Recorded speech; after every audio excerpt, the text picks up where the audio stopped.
In the age of Donald Trump, it's pretty clear that on a daily basis, damage is being done to the republic. But how much of that damage can actually be laid specifically at the doorstep of Donald Trump? And were we to move past Donald Trump, how much would that do to actually solve the problems we're faced with? Joining us now to break it down is author and talk show host Thom Hartmann. Thom, welcome to the Damage Report. Hey, John. Thank you very much. Pleased to be here. Very glad to have you on. I've enjoyed your work for quite a while, and it's an honor to have you on the program. I read your article recently. This is how republics die, where you talk about the fall of Rome and what you're witnessing every day in America. And in that article, you say that the death of a republic is different from the death of a nation. What do you mean by that?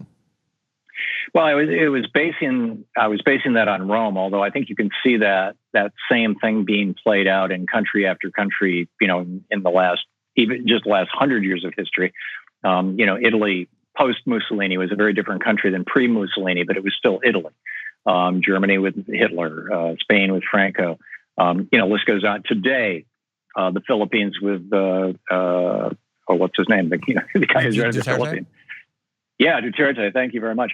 And Jair Bolsonaro in Brazil. I mean, we've got country after country. Erdogan in Egypt, LCC in Egypt, Erdogan in Turkey. We got country after country that once was a republic that now has become basically an authoritarian strongman state. Now, in the case of Rome, started about Rome was arguably a republic for about 300 years, solidly a republic, and existed for about 500 years before the death of Julius Caesar, which was around the time that it ceased to be a republic and began to be basically a quasi-authoritarian state and an empire at the same time, although it grew to be an empire while it was a republic. And then, once the Republican form, small r Republican form of government died as a result of some of the things I talk about in the article, the rise of factionalism and the rise of great power at the individual and kind of corporate level, it never recovered. And I mean, Rome, the Empire of Rome, still exists today. It's called the Roman Catholic Church. The formal nation state of Rome ceased to exist. I think it was 1435 or 1534, when Constantinople was sacked. But so, Rome was around for 2,000 years. Only 300 years of that was as a republic. And so, look, I think in the modern day, pretty much everything has been normalized, and there might be some people who hear comparisons between where we are today and the fall of Rome and say, well, surely it's not that bad. So what do you see when you look out at America over the past few years? What are you seeing as symptoms that you think might herald the death of our republic? Well, widespread authoritarianism, first of all. The Trump presidency is based on authoritarianism, or he's certainly moving us in that direction. The idea that the core sense of what we are as a republic, instead of revolving around a constitutional form of government or a set of ideals or even a set of laws, is instead revolving around the personality of its leader. That's one of the main ways that republics die. The other thing is that, and this is what killed Rome as well, in part, is the rise of special interest groups. In the United States today, it would be the petro-billionaires or the billionaire class generally, but in particular the petro-billionaires. In Rome, it was other groups. It was primarily military groups. But the rise of special interest groups that have or acquire so much wealth that they can translate into political power that the individual politicians become afraid of them and unwilling to challenge them.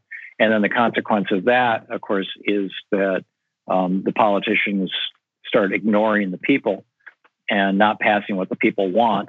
And the consequence of that is that the people stop feeling like any sense of appropriate involvement with their government, or they get cynical, or they start looking for a strongman who's going to come in and fix things. And we're certainly seeing that now. I mean, you know well the study that came out of, I think it was Princeton a few years ago, the Gillens and Page study that found that the political desires of the top 10% of Americans economically are regularly enacted into law. The political desires of the bottom 90% of Americans the probability of their being turned into a law in any given year is equivalent to random noise. Yeah. That's the sign of a dying republic. And that is by itself very scary. And your article, which is available on Common Dreams, I believe, lays out some of the Supreme Court decisions that have moved us to this point where these petro-billionaires and billionaires of other sorts are able to translate their economic power into political power. You were talking about sort of cults of personality coming to dominate politics, and we clearly have some of those, including around Donald Trump. So we have this conversation that's going on around whether Donald Trump is a symptom or a consequence, where in the chain of causality he lies. And so in your mind, let's say that in 2020, Donald Trump is defeated. How far does that go to getting us to where we need to be? I think that our republic has been extraordinarily badly damaged. The damage goes back a long ways. Some of the high points of that damage are 1976, the Buckley decision, Buckley versus Valeo. Just prior to that, of course, the release of the Powell memo, at least release into the right-wing wealth ecosphere, essentially.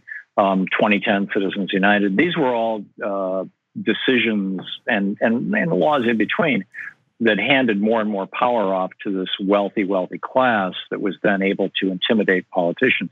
So now you've got now we're at a point where they being the petro-billionaires, have so much money and they're using it so aggressively to influence politics that, to the best of my knowledge, there's not a single federally elected Republican who's willing to even acknowledge climate change, which is insane when you think about it, because the science is absolutely irrefutable and you can see it all around you right now. Look at the tornadoes and the wild storms and things.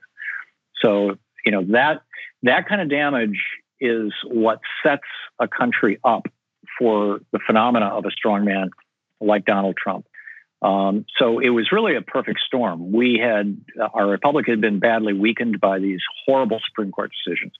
A group of billionaires at the urging of Lewis Powell stepped in and created a massive right-wing infrastructure, from think tanks to colleges, taking over college econ and political science classes, and now science as well, to the absolute outright funding of politicians. And then as a consequence of that, the politics becomes more and more polarized. And we look at this and go, oh, geez, our politics is so polarized. That's terrible. We need to be depolarized. Well, the reason why this big gap has occurred, the reason why we're so polarized, is because there is so much money on one side demanding that these politicians act exactly as they say and not one word different.